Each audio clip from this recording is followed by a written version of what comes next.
जय श्री महाकाल दोस्तों, मैं रोहित सक्सेना स्वागत करता हूं आपका अपने यूट्यूब चैनल ओजस जी पे।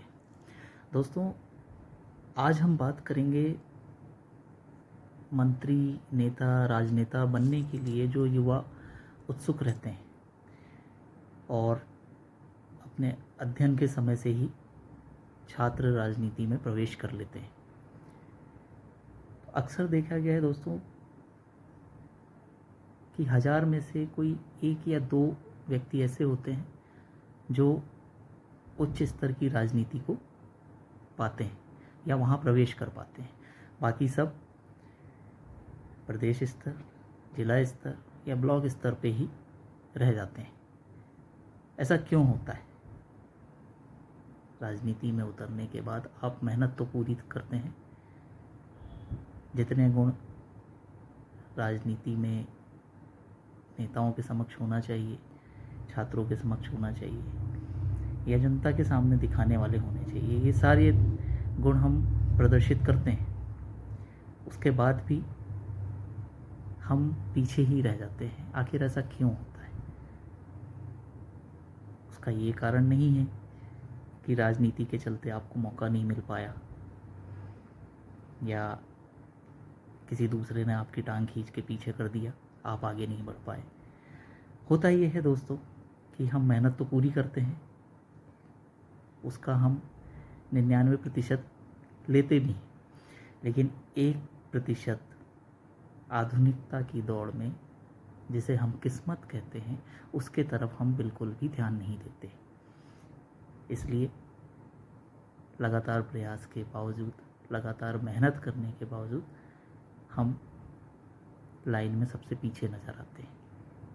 हमारी बातों को अनसुना कर दिया जाता है, हमारी मांगों को अनसुना कर दिया जाता है। इसलिए एक बार ये प्रयास ज़रूर करें कि अपनी किस्मत का अवलोकन या स्वयं करें या किसी विद्वान ज्योतिष से ज़रूर करवाएं। काफ़ी उपाय भी होते हैं ज्योतिष शास्त्र की इस दुनिया में।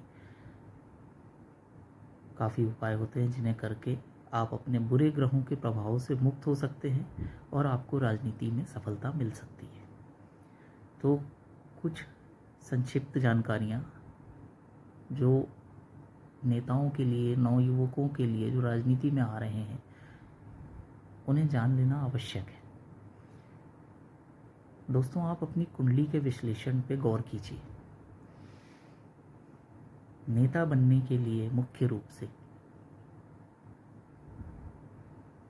कर्क लग्न, सिंह लग्न, वृश्चिक लग्न और कुंभ लग्न, इन पत्रिकाओं वाले जो भी जातक होते हैं या जातिकाएं होती हैं, उन्हें राजनीति में आसानी से प्रवेश मिल जाता है और वो काफ़ी अच्छा प्रदर्शन भी कर लेते हैं।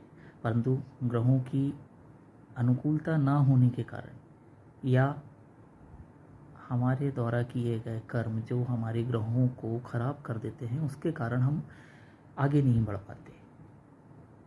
किसी का कैरियर साल भर का राजनीति का होता है, किसी का 4 साल, 5 साल का, 10 साल का, ऐसे करके राजनीतिक कैरियर ख़त्म होता चला जाता है।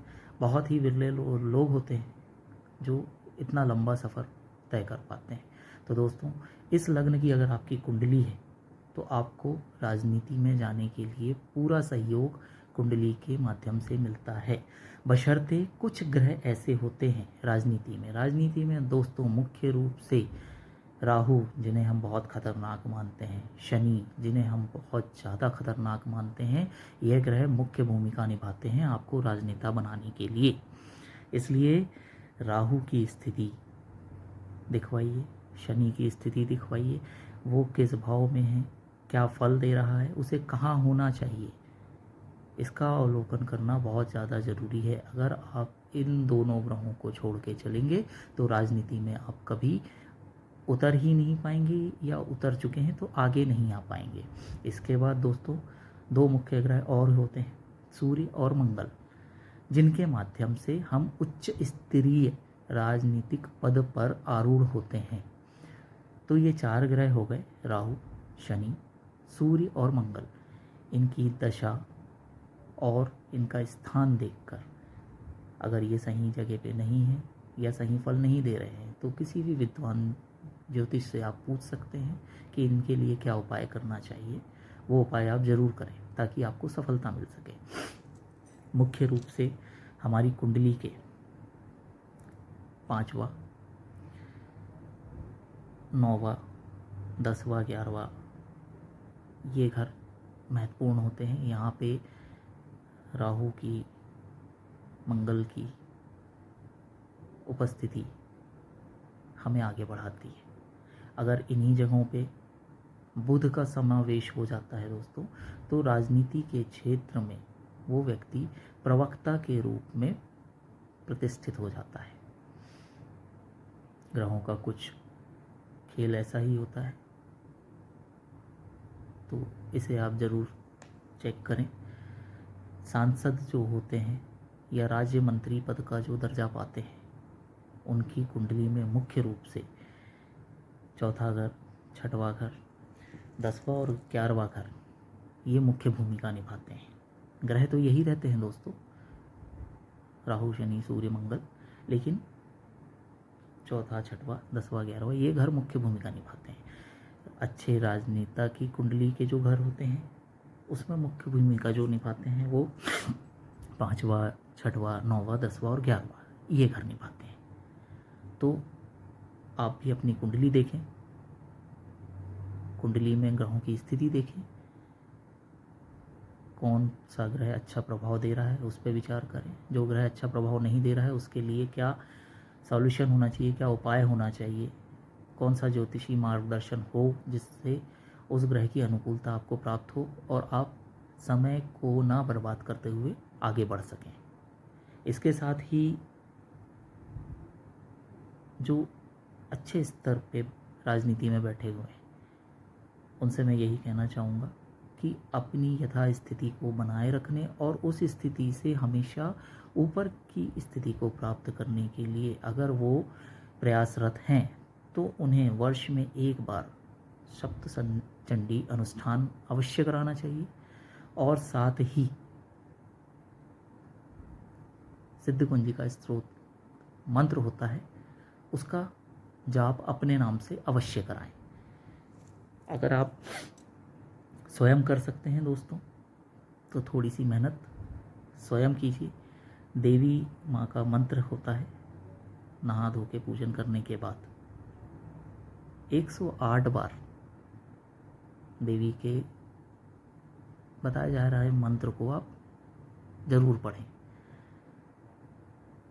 देवी कृपा प्राप्त होगी, यह ग्रह आपको अनुकूलता प्रदान करना शुरू कर देंगे। अगर आप स्वयं कोशिश करना चाहते हैं तो ये ज़रूर करें, 108 बार पाठ करें, इसमें आपको काफ़ी हद तक सफलता मिलेगी। तो मंत्र जो आपको पढ़ना है सुना हुआ मंत्र है दोस्तों, हमेशा अक्सर हम हर जगह सुनते रहते हैं। देहि सौभाग्यम आरोग्यम देहि में परमम सुखम, धनम देहि रूपम देहि यशो देहि दिशो जहि। देवी का ये मंत्र है। शुक्रवार के शुक्रवार अगर आप चाहें तो सप्ताह भर पूरा मंत्र पढ़ने के बाद एक लाल कपड़े में 21 चूड़ियाँ रखें, 7 कपूर की टिकिया रखें, 42 लौंग, थोड़ा सा सिंदूर रख लें और चांदी की 2 बिछिया, चांदी की ही रखें, चांदी की 2 बिछिया रखें, उसकी एक लाल कपड़े में पोटली बना लें और ये पोटली गुड़हल के फूल की व्यवस्था कर लें आप। गुड़हल का फूल होता है लाल कलर का, ये 5 फूल की व्यवस्था कर लें, 5 फूल भी उसी पोटली में डाल दें और ये पोटली ले जाके देवी का जो भी आपका सिद्ध मंदिर हो वहाँ पे आप दे के आ जाए। तो इस मंत्र का जाप कीजिए। अपने कुंडली में इन ग्रहों की अनुकूलता देख लीजिए, प्रतिकूलता देख लीजिए। प्रतिकूलता पाए जाने पे आप इनके लिए जो भी उपाय होते हैं वो कीजिए। या इसके बाद भी अगर आपको लगता है तो कुछ तंत्र विद्या में साधनाएं होती हैं।